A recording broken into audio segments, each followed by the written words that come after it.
नमस्कार मित्रांनो, तुला जपणार आहे या आपल्या आवडत्या मालिकेच्या आजच्या एपिसोड रिव्ह्यूमध्ये तुम्हा सर्वांचे मनापासून स्वागत. रिव्ह्यू सुरू करण्यापूर्वी आपल्याला 1000 सबस्क्रायबर्सचं कुटुंब पूर्ण केल्याबद्दल तुमच्या सर्वांचे मनापासून खूप खूप धन्यवाद. तुमच्या पाठिंब्यामुळेच आपण इथपर्यंत पोचलो आहोत. एक छोटीशी टीप, आपल्या चॅनलवर मालिकेमध्ये जी आणि जशी स्टोरी दाखवली जाते अगदी तशीच आणि अचूक रिव्ह्यू दिला जातो.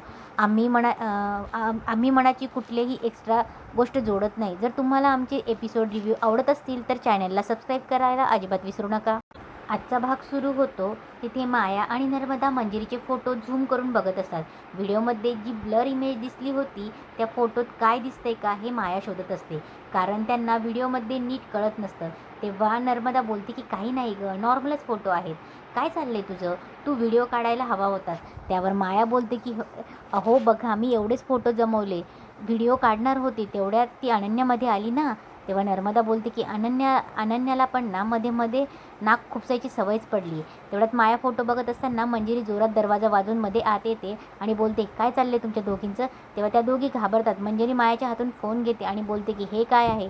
मंजिरी बोलते की हे बघ माया, तू काय करतेस, तुला काय जाणून घ्यायचे हे मला जाणून घ्यायची बिलकुल इच्छा नाही आहे. तेव्हा माया घाबरत बोलते की ते तुमचे फोटो तुम्ही छान दिसत होता ना. त्यावर मंजिरी थोडी हसते आणि बोलते अच्छा मला वेड्यात काढतेस, आणि सटकन मायाच्या कानाखाली वाजवते. माया जाऊन बेडवर पडते. तेव्हा नर्मदा घाबरते आणि तीही स्वतःच्या गालावर हात ठेवते. तेव्हा मंजिरी वॉर्निंग देते की हे बघ, माझ्याबद्दल ज्यांनी ज्यांनी जाणून घ्यायचा प्रयत्न केला आहे ना त्यांचं काय झालं आहे ना हे तुला माहीत नाही. आणि तुला एक गोष्ट सांगते, माझ्याबद्दल काय आहे ना जाणून घ्यायचा प्रयत्न जितका तुला माहिती आहे ना तितकाच. जे दिसतंय तेवढ्यावरच लक्ष ठेव. जर अति खोल जायचा प्रयत्न करशील तर काही भेटणार नाही, सगळं अंधारच असेल. आणि माझ्यासोबत नीट काम करायचं असेल ना तर मी सांगेल ना तेवढंच करायचं. आणि मंजिरी तिथून निघून जाते. त्यानंतर इकडे मंजिरी पायऱ्यांवरून खाली येत असते आणि हॉलमध्ये बडबड करत असते. आधीच काय डोक्याला कमी ताप आहे का, त्यात या दोघींचे माकड चाळे चालू आहेत. तेव्हा अथर्व खूप विकनेस असतो आणि मीरा त्याला घेऊन येत असते. मंजिरी बोलते याला काय झालं आहे, आणि लगेच जवळ येऊन बोलते कुठे गेला होता तुम्ही दोघी. तेव्हा मीरा बोलते हे बघ, तुला मी सगळं सांगते, पण आता वेदाच्या बाबांना 2-3 दिवस आरामाची गरज आहे. तेव्हा मंजिरी बोलते मीरा, मी तुला आधीच सांगून ठेवते. मीरा बोलते हे बघ, 2-3 दिवस झाले त्यांचं खाणं पिणं व्यवस्थित नाही आहे, त्याच्यामुळे त्यांना विकनेस आला आहे आणि पायऱ्यांवरून पाय घसरला आणि पाय मुरगळला आहे. म्हणजे तू म्हणते तसं काही नाही आहे. तेव्हा मंजिरी बोलते मी तुला अजूनही विचारते. तेव्हा मीरा बोलते की बाबांना भेटायला गेले होते. मंजिरी बोलते की काय. तेव्हा मीरा बोलते की हो, कारण की माझा गर्भधारण करण्याचा निर्णय त्यांना पटलेला नाही आहे, हे तुलाही माहिती आहे. सहजासहजी ते मान्य करणार नाही. तेव्हा मंजिरी बोलते की म्हणजे तू. तेव्हा मीरा बोलते की नाही, आमचा निर्णय झाला आहे आणि तो निर्णय आता आम्ही काहीही झालं तरी बदलणार नाही आहे. आणि तुझ्या सगळ्या प्रश्नांची मी उत्तरे देईल, पण आता नाही. त्यांना आरामाची खरंच खूप गरज आहे, मला जाऊ दे.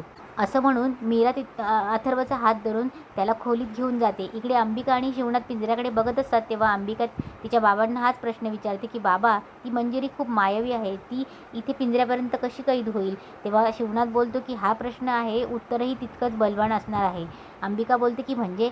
शिवनाथ बोलतो राधा, मायावी शक्ती कितीही मोठी असो त्या त्या नियतीपेक्षा बलवान नसतात. योग्य वेळ, योग्य विधी, योग्य भेदाने हा पिंजरा मंजिरीसाठी अभेद्य ठरू शकतो. अंबिका बोलते बाबा, हे सगळं सोपं आहे का एवढं. तेव्हा शिवनाथ बोलतो की नाही, सोपं नाही आहे, कारण एक चूक आपल्याला खूप महागात पडू शकते आणि सगळी आपली केलेली मेहनत वाया जाऊ शकते. पण योग्य विधी, योग्य वेळ, पण ती आली तर मंजिरीला तर तुम्हालाच घेऊन यावं लागेल. अंबिका बोलते की हो बाबा, तो क्षण वाया न जाऊ देता आम्ही मंजिरीला या पिंजऱ्यापर्यंत आणूच. शिवनाथ बोलतो की मला खात्री आहे बाळा. इकडे रात्री घरी अंबिका येते आणि मीराशी बोलत असते. अथर्व आराम करत असतो. अथर्व झोपलेला असतो. तेव्हा अंबिका म्हणत असते की मीरा, मंजिरीला त्या पिंजऱ्यापर्यंत नेणं थोडंसं कठीणच आहे. मीरा बोलते की ताई, आपण हे कार्य व्यवस्थित पार पाडू. तेव्हा अंबिका तिला प्रश्न करते मीरा, जेव्हा तू अथर्वला घेऊन येत होतीस तेव्हा मंजिरीला संशय नाही आला. तेव्हा मीरा बोलते की ताई, आला होता, पण मी तिथे बाबांचं नाव पिढं केलं. म्हणजे बाबांना गर्भधारणेचा विरोध आहे माझ्या, म्हणून त्यांनी आम्हाला समजवण्यासाठी बोलवलं होतं. तेव्हा अंबिका बोलते आणि तिने ऐकलं. तेव्हा मीरा बोलते की ताई, मी तिला असंही सांगितलं की आमचा निर्णय झाला आहे आणि हा निर्णय आम्ही चेंज नाही करणार, त्यामुळे मी आता बाबांशी बोलणार नाही आहे. तेव्हा मीरा अंबिकाला बोलते की ताई, वेदाच्या बाबांची तब्येत थोडी अशी आहे म्हटल्यावर आपण थोडा तरी वेळ मारून नेऊ शकतो ना. तेव्हा अंबिका तिला प्रश्न करते, मीरा नक्की या सगळ्यांवर तिचा विश्वास बसला आहे? तेव्हा मीरा बोलते की आता तरी वाटतंय मला विश्वास बसला आहे म्हणून. मंजिरी इकडे मायाला सोबत घेऊन बोलत असते की मी स्वतःवरही विश्वास ठेवत नाही, त्यामुळे मला सगळ्या गोष्टी नीट पारखून करायला लागतात आणि मला सगळ्यांचा खरेपणा परीक्षा घ्यायची आहे. पुढे मंजिरी मायाला सांगते, जर या परीक्षेत मला कळलं की अथर्व नाटक करतोय आणि मीरा खोटं बोलते तर मी या सगळ्यांचे मुखवटे फाडून टाकेन. माया जरा गोंधळून विचारते की मला कळलं नाही अथर्व नाटक करतोय, मीरा खोटं बोलते. त्यावर मंजिरी मायाला डटावून बोलते की जेवढं सांगितलंय तेवढंच ऐक आणि मंजिरी तिला तिचा प्लॅन सांगत असते. इकडे मीरा अथर्वजवळ असते आणि तिथे अंबिकासुद्धा असते. मीरा काळजीने अथर्वला सांगत असते, वेदाचे बाबा मला जेवढं जमतंय तेवढं मी करते ना, पण या सगळ्यांमध्ये तुम्ही तुमची काळजी घ्यायला हवी ना. आज जे झालं ते पुन्हा होता कामा नये.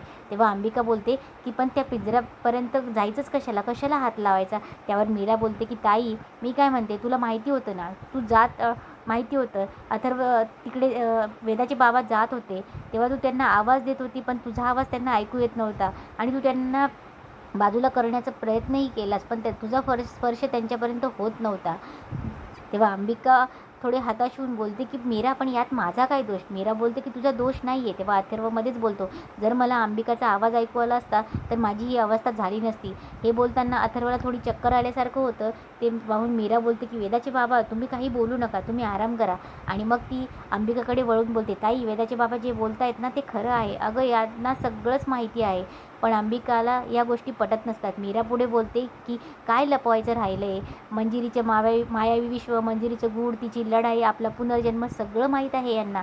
आणि ताई मंजिरीला तुझा आवाज ऐकू जातो, ती तुला पाहू शकते, मग यांना का नाही. तरी अंबिकाच्या मनात शंकाच असते. शेवटी मीरा बोलते की ताई यांना अजून किती काळ अंधारात ठेवायचे. आणि तितक्यात अंबिका तिथून अचानक निघून जाते. तिला नाही पटत या गोष्टी. मीरा बोलते की ताई दुसऱ्या बाजूला डायनिंग टेबलवर आता सगळे जेवायला आलेले असतात. तिथे दामोदर आणि नर्मदा मुद्दामच अथर्वची चौकशी करत असतात. नर्मदा खेचकपणे विचारते, अथर्व काय झालं रे, असं अचानक काय झालं तुला, एवढा विकनेस वगैरे. अथर्व बोलतो की व्हायरल झालं असेल कदाचित त्याच्यामुळे.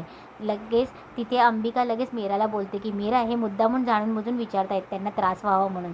तेव्हा मंजिरी येते तिथे आणि बोलते की काय रे जेवायला बसलात. तेव्हा दामोदर बोलतो की हो तुमचीच वाट बघत होतो. मंजिरी मग मीराकडे बघून बोलते, काय गं मीरा मला नाही वाढणार, मी काही शत्रू आहे तुझी.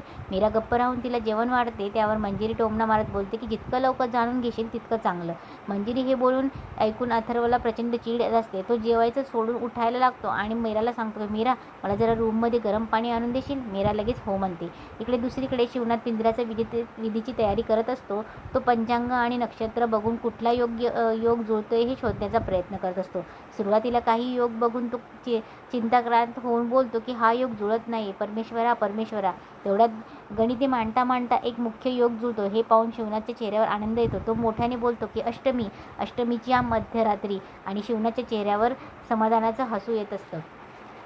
इकडे डायनिंग टेबलवर माया मुद्दामच अथर्वला प्रश्न करते की अथर्व काय झालं रे, अस्वस्थ वाटतोयस, डल वाटतोयस, काय झालं आहे. तेव्हा दामोदरमध्येच बोलतो की त्याला व्हायरल इन्फेक्शन झालं आहे. हे सगळं मंजिरीने मायाला आधीच सांगून ठेवलेलं असतं की अथर्वला प्रश्न विचारायचे म्हणून. तेव्हा अथर्व एक वेळ नाही, 2 वेळा नाही, पण मायाच्या प्रश्नावर काहीच उत्तर देत नाही आणि शांत राहतो. त्यावर माया खोचकपणे बोलते की ठीक आहे, रिप्लाय नाही द्यायचा तर नको देऊ, मी फक्त काळजीपोटी विचारलं रे. पण मला एक गोष्ट कळत नाही आहे की what have you done with your life.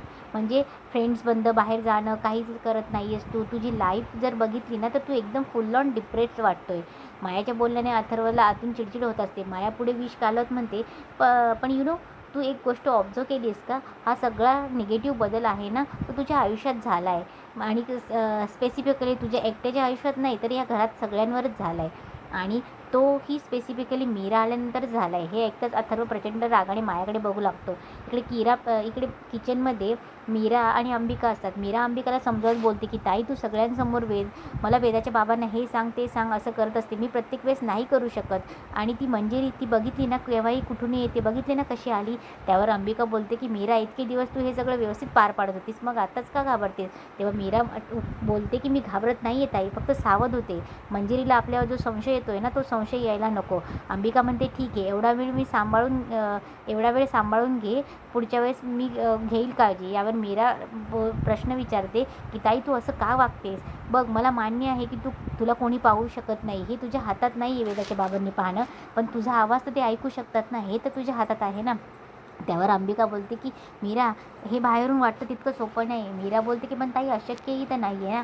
Ambika बोलते की अगं मीरा, मी नाही करू शकत ते. मीरा चिडून बोलते की का पण? अंबिका बोलते की अगं मी त्यांच्याशी बोलायचा प्रयत्न केला पण मला नाही होणार शक्य, असं ती टॉपिक टाळते. तेव्हा मीरा संतापात रागाने बोलते की ठीक आहे, तुला जे करायचं ते कर, या विषयावर मी तुझ्याशी पुन्हा कधीच बोलणार नाही. आणि मीरा तिथून रागाने निघून जाते.